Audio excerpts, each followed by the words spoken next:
Here we are back at the bench a lot sooner than I thought I'd be making a video, but you know, what can I tell you?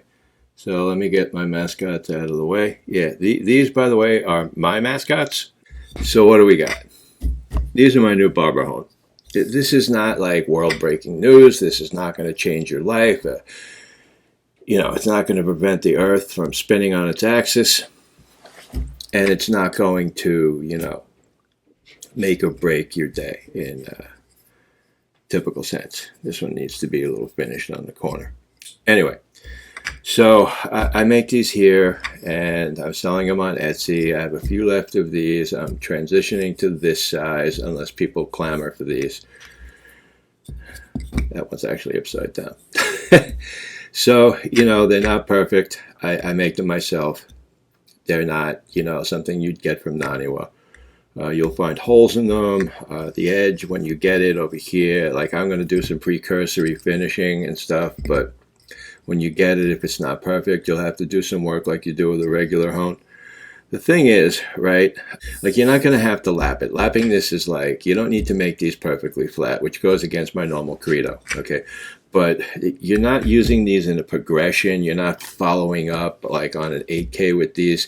These are used specifically for like you're shaving with a blade that you honed, right? And you find that it's not cutting as well as you want it to. You don't want to re-hone it like right now. You just want to bump the edge up a little bit and maybe make that against the grain go a little smoother or something. And so you grab one of these, and you get busy with it. So getting busy with it, like what does that entail? All right, here's your razor. People ask me how I store my razors. That's how I store my razors. So I have this out, and what you would do is you would just take this, and you just put it in your hand.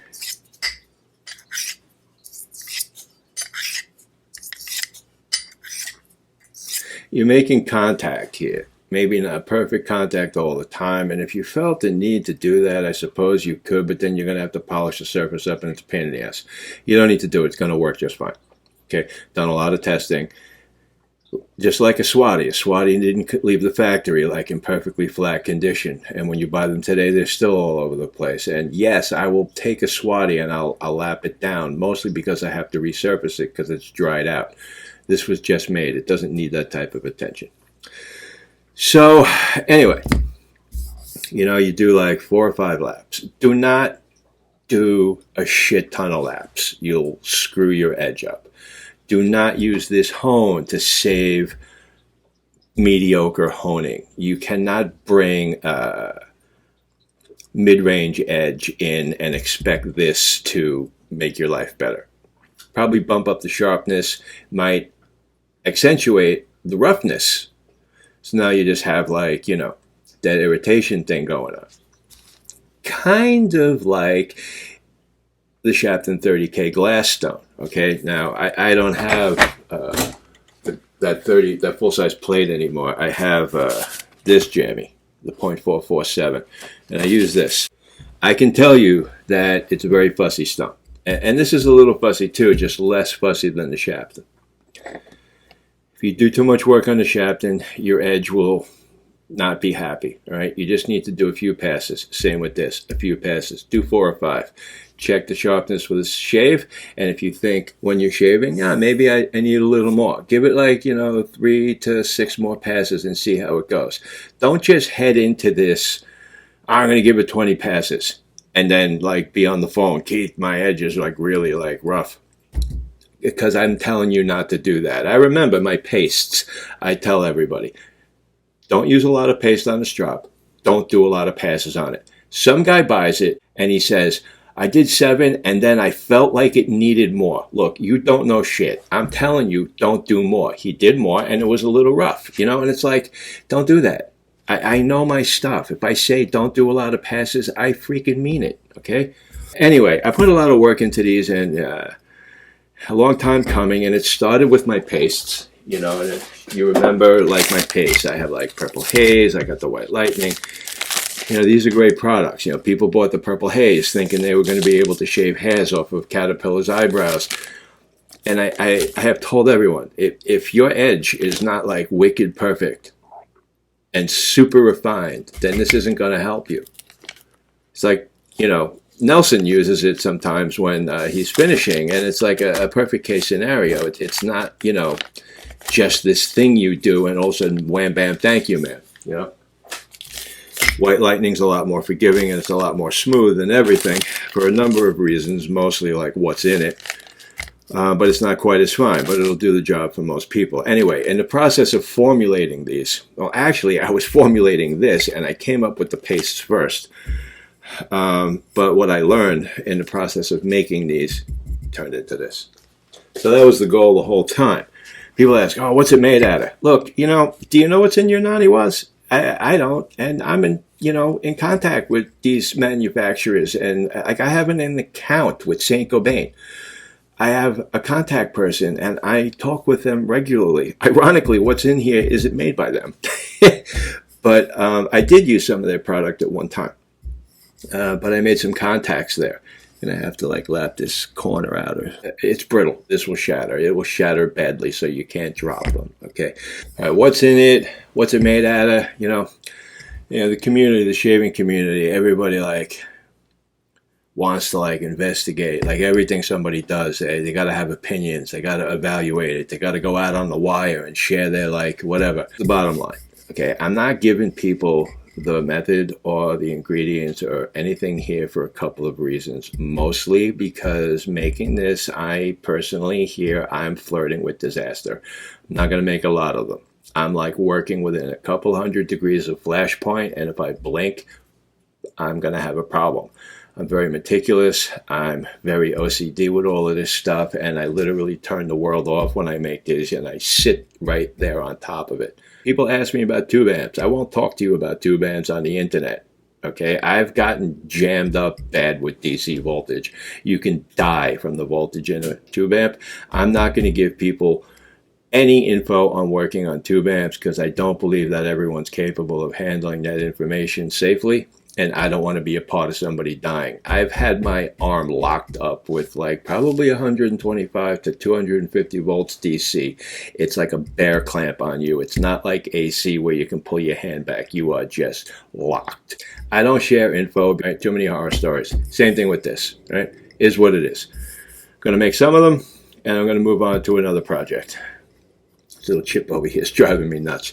Anyway, so when you get it, if you want to dress the corners, you get yourself some fine wet dry paper and a flat surface. Doesn't have to be absolutely flat. You go in under warm, not hot, running water, and you just work the edge. All right. If the edge doesn't feel perfectly smooth to you, don't worry about it. This is soft. It's brittle but soft. I know, contradictory, but that's part of the makeup. I made it that way intentionally. Okay. The process of making it brings it to that state. It's integral in how it works. Lightly sand the corners down if you want to do that. And then what I do is, this is, what do you call it? Towel. This is a towel, okay? And just take it and burnish in like this on a towel. Or you can put down some paper towel and do it on top of that. Or you can do the same thing with some cheesecloth, right? Whatever works is whatever works, but you don't have to be crazy about it. It doesn't need to be smooth like glass, because to the edge of the razor, whatever you feel here, unless you have a divot like that I'm going to take out, you're fine. Okay, it's just going to be fine. The fact that it's not perfectly flat, it's fine. It doesn't need to be perfectly flat. What is the grit of the stone? Two different abrasives in here. One is submicron, one is sub-submicron. So that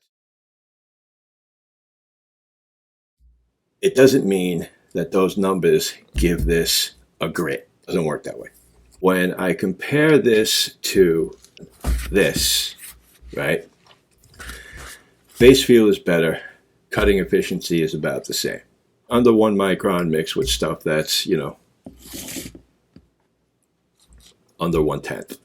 I'm not going to say it's 500K because that's a stupid thing to say, right? It's a functioning tool, okay? It's like you have a car, it has 300 horsepower. So does that mean it goes faster than a car with 200 horsepower? Well, it depends on the cars, and it depends on the tranny, and it depends on the driver and the terrain and the tires and the blah, blah, blah, blah, blah. Get away from grit. Grit don't mean shit. Anyway, that's the Gammanite.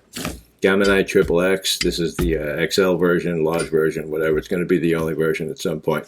This is the smaller version. It's about half the weight. This is like 5 by 2¼ by, I don't know, not quite 3/4. This is a little bit fatter, just a hair, and like 4 by 1.5. Okay, so you can see the width difference here, height difference. Well, it's just minor. It's like, see, it's just like nothing, right? And length.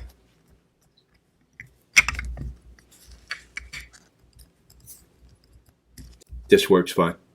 Worked great. I had one of these. I was using it, and then guess what? I shattered it. I dropped something on it on my bench. Terrible event. So I had to like rebuild it. I can do that. It's like a $6 million man. Anyway, so that's it. That's the Gammanite XXX. If you have any questions, put them in the comments. You don't need this. I don't think everyone should run out and buy it. It's like a specialized thing. It's for a certain type of person into a certain type of honing who has a certain amount of gear on hand.